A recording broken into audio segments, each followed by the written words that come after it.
Al Aqsa সবকিছু দেখবেন ইনশাআল্লাহ আমাদের হাতে চলে আসছে ইনশাআল্লাহ। মনে রাখবেন এইটা আল্লাহ রাব্বুল আলামিন ব্যক্তিগত প্রচেষ্টাই মানে যথেষ্ট হবে না, এটার জন্য দরকার একটা জামায়াতবদ্ধ প্রচেষ্টা।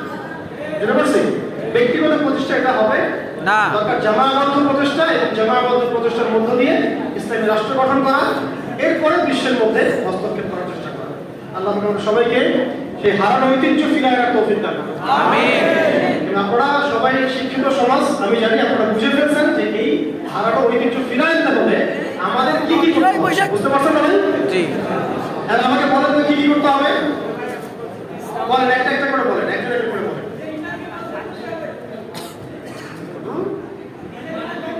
ব্যক্তি পর্যায়ে ঈমানকে মজবুত করতে হবে, আর বলেন সার্বিক জিহাদের প্রস্তুতি লাগবে, আর বলেন হ্যাঁ আত্মশুদ্ধি লাগবে, হ্যাঁ হ্যাঁ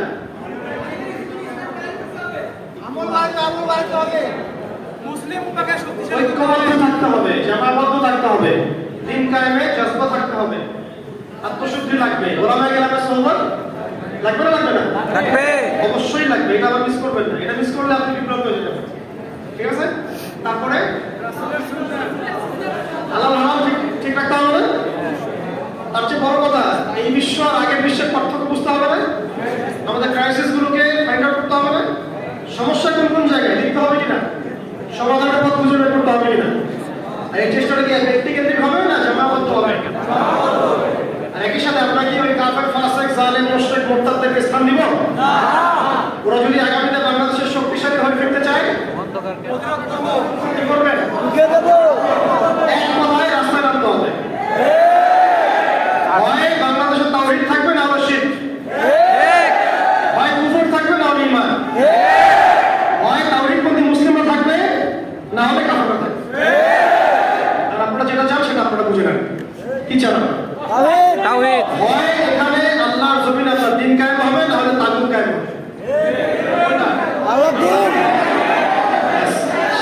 এগুলো আবেগের বসে না বলে ভালো করে বুঝবেন, সামনে কিন্তু অনেক পথ বাকি আছে, এখন সামনে লম্বা রাস্তা বাকি, আমাদের সবাইকে খুব বিচক্ষণতার সাথে সামনে আগাতে হবে।